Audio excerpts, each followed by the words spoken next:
Once again, if you can't see something you're supposed to be seeing, let me know.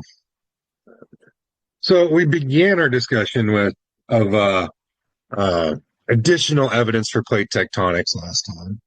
We talked about earthquake patterns, right? Those shallow, intermediate, and deep earthquakes that we get in subduction zones, tracing the descent of that plate back down into our asthenosphere. We also talked paleomagnetism, or the study of Earth's ancient magnetics. Two lines of evidence here. Apparent polar wandering. Looks like the poles have been wandering all over our planet, and indeed several places at the same time. But that's not the case. It's not the poles that were wandering. It's actually the continents themselves. So that's one line of evidence. And then we also have the magnetic anomalies on our ocean floor surrounding our mid-ocean ridges. So right there at the center of our ocean where we're spreading two plates apart, a divergent margin, we get striped magnetic signatures of normal, reverse, normal, reverse, normal, reverse, or if you will, north, south, north, south, north, south, on the ocean floor, kind of like a mirror image or symmetrically on either side of the ridge. That's again evidence that the seafloor is indeed spreading and we are creating new crust right there at that spreading center. Right? Of course, our technology has advanced to the point now where we can directly measure plate speeds and plate directions and motions, absolute plate motion, it's called, rather than relative plate motion. We won't get into that, but and this is where we'll start off our discussion today. But there's also deep sea drilling, two lines of evidence from deep sea drilling as well. The age of the seafloor and the thickness of the sediments on the seafloor are both evidence for seafloor spreading. And then one of my favorites, hot spot volcanism. Volcanoes unrelated to plate tectonics. This gives us also absolute plate motion and direction. And then finally, exotic terrains, just stuff that's been scraped up and added to the side of our continent as we've been cruising along face of the earth for the last 4 billion years or so. So let's start with direct measurements. Again, our technology is now to the point where we can sensitively and very accurately measure the movement of these plates in real time. So the actual moving of plates, the drifting of plates, if you will, is no longer theory, it's fact, but of course it's still the theory of plate tectonics because of the how and the why. Global positioning systems, much more accurate than the ones in your car or phone, sub-centimeter accurate, in fact, can be used. Believe it or not, satellites are stupid accurate, like millimeter accurate. We can use those to take a look at how fast, far, and in what direction plates are moving. And also very long baseline radio infotmetry, which I don't know what it is, but apparently use it to measure plate speeds. So several ways we have of getting plate motion. And here are the results, folks. Our plates cruising around in real time. Down here at the bottom, can you see my mouse when I'm moving my mouse? Yeah. No. No. Yeah. Okay. Hopefully you can. Oops. Okay. If you can see me moving my mouse, down at the bottom corner, here's a little scale, gives us 5 centimeters, about that long. So here is Eurasia cruising to the east at roughly about 5 centimeters a year. We're really slow here in North America. The North American plate is going to the west, roughly 2.5 centimeters a year. But check out Australia. Man, Australia is falling. It's going like 11 centimeters a year. That's like ridiculously fast for a plate. So as long, but roughly as fast as your fingernails grow. If you take lots of like beta carotene or something, maybe you'll get to the range of Australia here. But most of us in this kind of like couple centimeters a year range. But again, these are real-time measurements. So it is a fact now that plates are moving. Sediments on the seafloor and the deep sea floor itself can also give us clues, two clues, in fact, two lines of evidence for plate tectonics. First of all, deep sea drilling projects have verified through radiometric dating that ages of the seafloor get older and older and older progressively and symmetrically as you go away from that ridge. Again, evidence of seafloor spreading.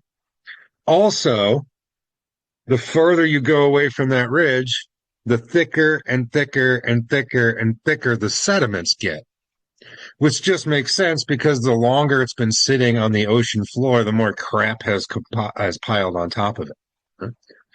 So, farther from the ridge, plates get older and older and older, and the sediment on those plates get thicker and thicker and thicker. Both evidence for seafloor spreading at these mid-ocean ridges.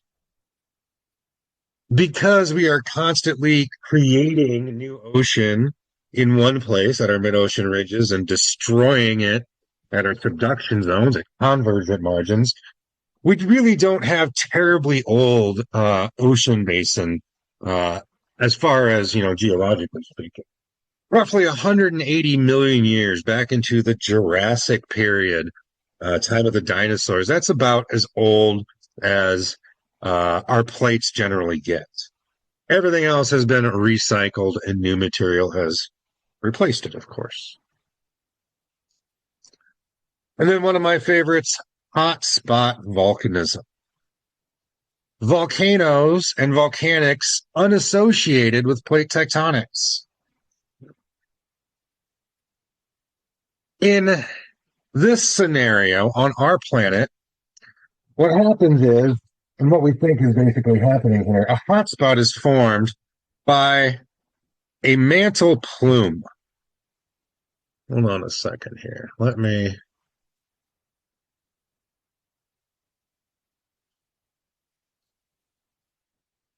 get my whiteboard out here. Oh, whiteboard, there's whiteboard. Hey, whiteboard. Okay. So here's what we think hotspot volcanism is. Okay, there we go. All right. Here's the surface of our Earth and the lithosphere. Deep from inside our planet, near the core mantle boundary, a big hot conduit of magma, of molten material rises. When it hits the base of our lithosphere, it spreads out into like a big mushroom cloud shape and bakes whatever's on top of it. This hotspot is assumed to be thick. It's the plate that moves over top. So as the plate sits over the top, a volcano is created as it melts material and it rises buoyantly. Right? And then fast forward a few million years and the plate has moved, a new spot is over that volcano. So the older volcano is now here getting worn down and further down and further down. Right? Next, the plate will move again. So if we ever imagine reversing time,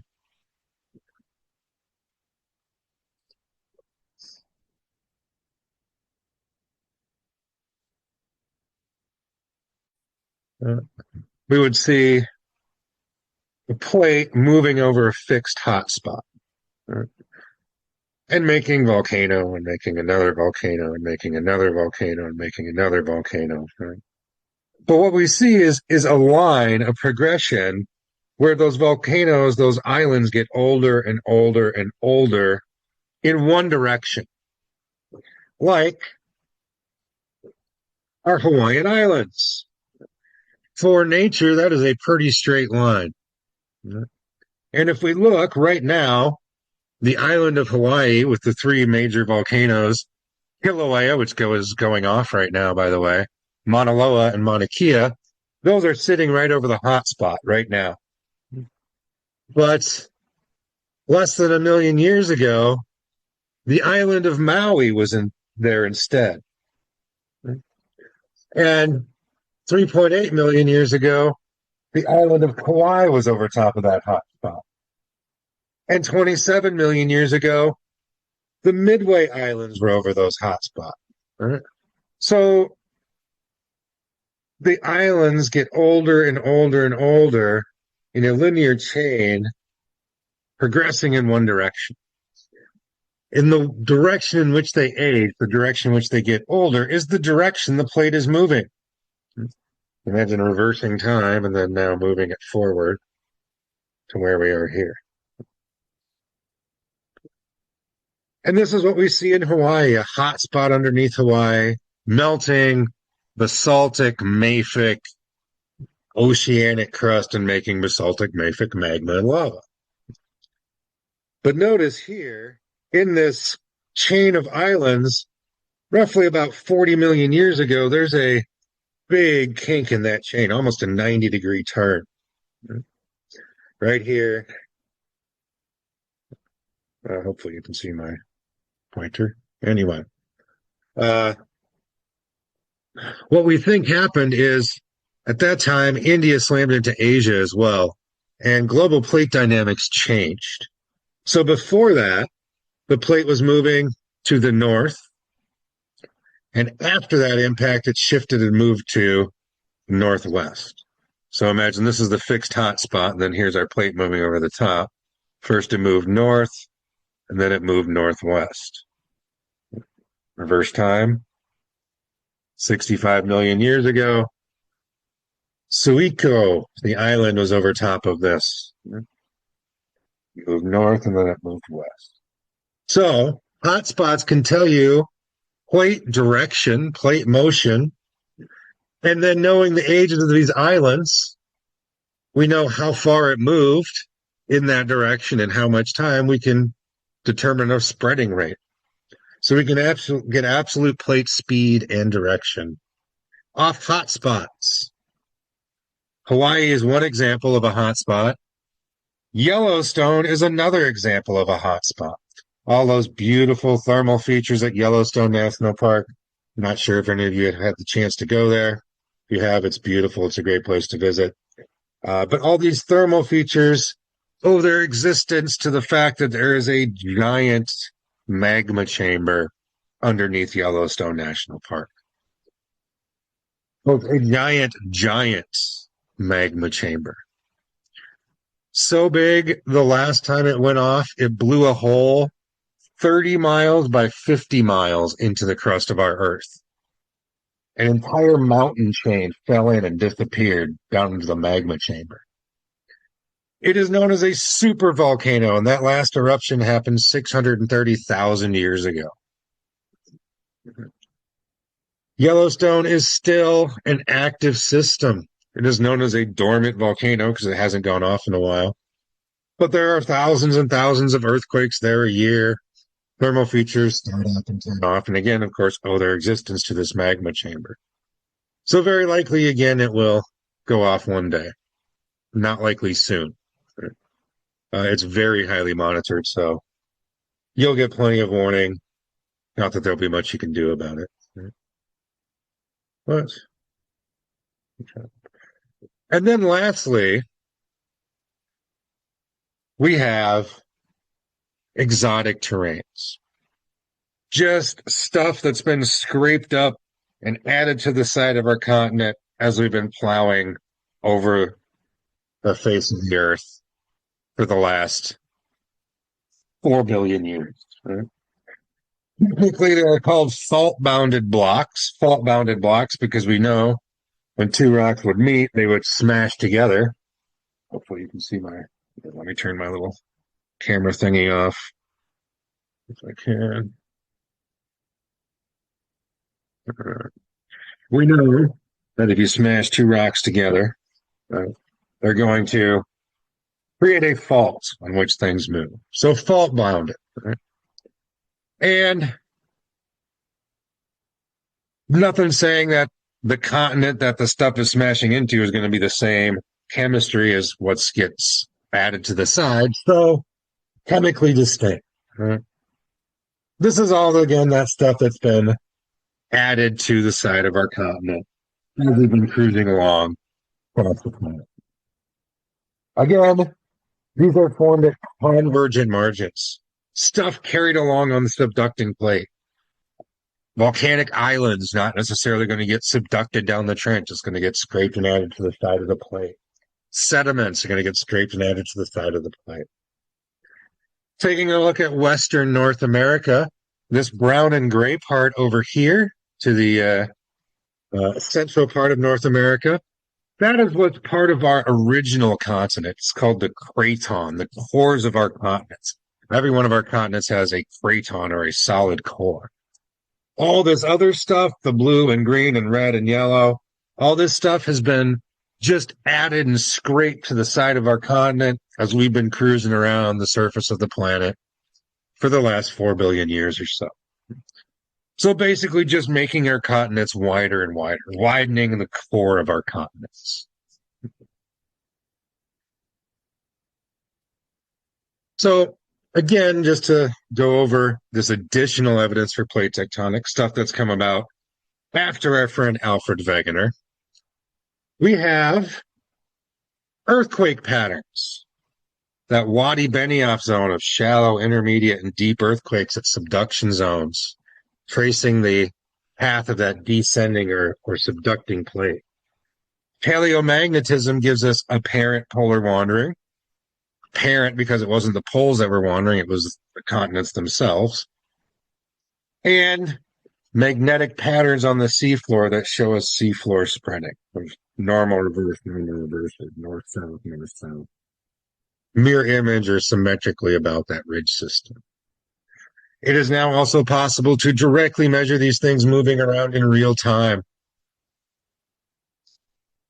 Deep sea drilling gives us 2 more lines of evidence. Age of the seafloor of the plate itself gets older and older and older symmetrically as you go away from that mid-ocean ridge. Also, sediments on that plate get thicker and thicker and thicker the farther you go away from that ridge. Both evidence of seafloor spreading. Hot spots give us further evidence of plate tectonics, not that they're related to plate tectonics themselves. They're unrelated to plate tectonics. Known as hotspot volcanism or sometimes intraplate volcanism because it happens in the middle of a plate. Don't need plate tectonics for this kind, but since the plates are moving over the top of this stable hotspot, it can give us plate motions and directions. Exotic terrains or stuff that's been scraped up and added to the side of our continents as we've been cruising around over the face of the earth. Last thing I have before we start our little simulation here is just a quick video highlighting the what we think is the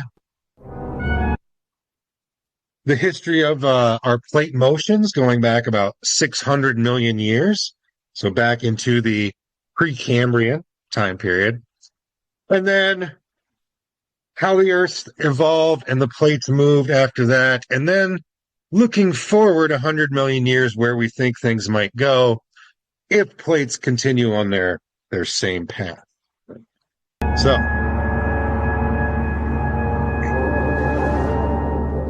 here's our Earth.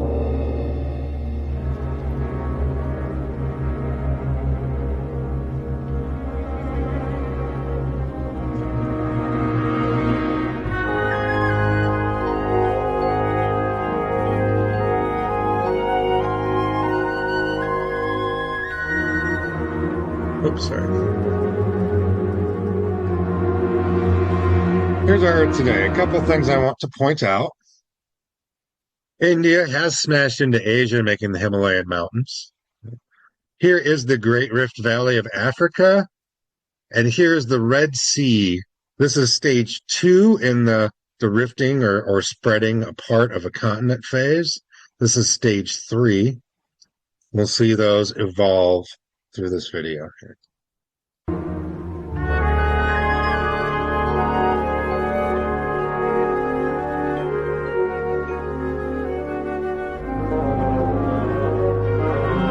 600 million years ago, the oldest supercontinent we know of, Rodinia, breaks apart.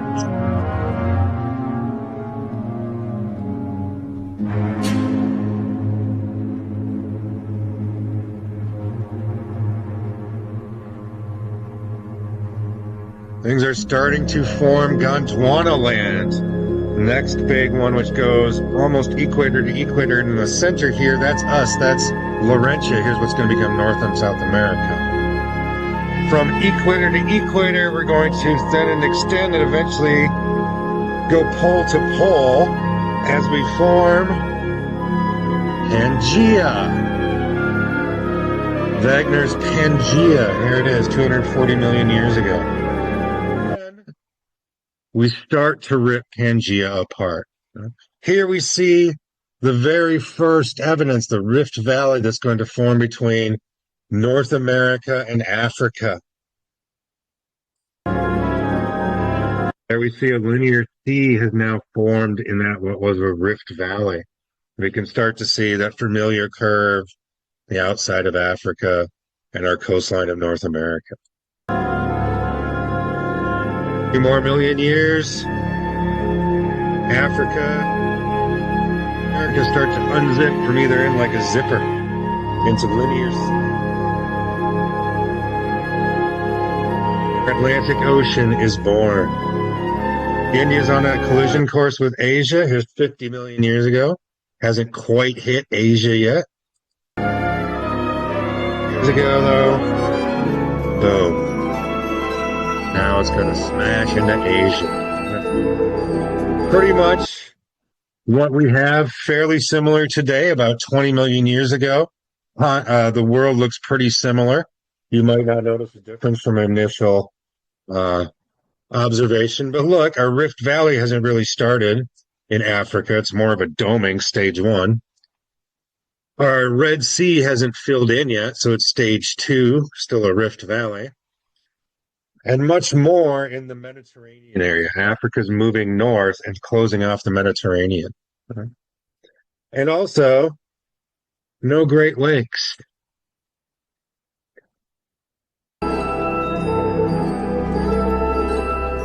Our Great Lakes owe their existence to the ice ages, which carved out river valleys into large, wide lakes. Now here we are today. Our Great Lakes, our Rift Valley in Africa, our linear sea is 100 million years from now. The Rift Valley of Africa has now ripped that horn off of Africa. It's become a linear sea in between there. Africa is now smashed into Europe, and the Mediterranean Ocean is all but gone. All right. India continued its smash into Asia, and then it looks like they're predicting a lot of sea level rise too.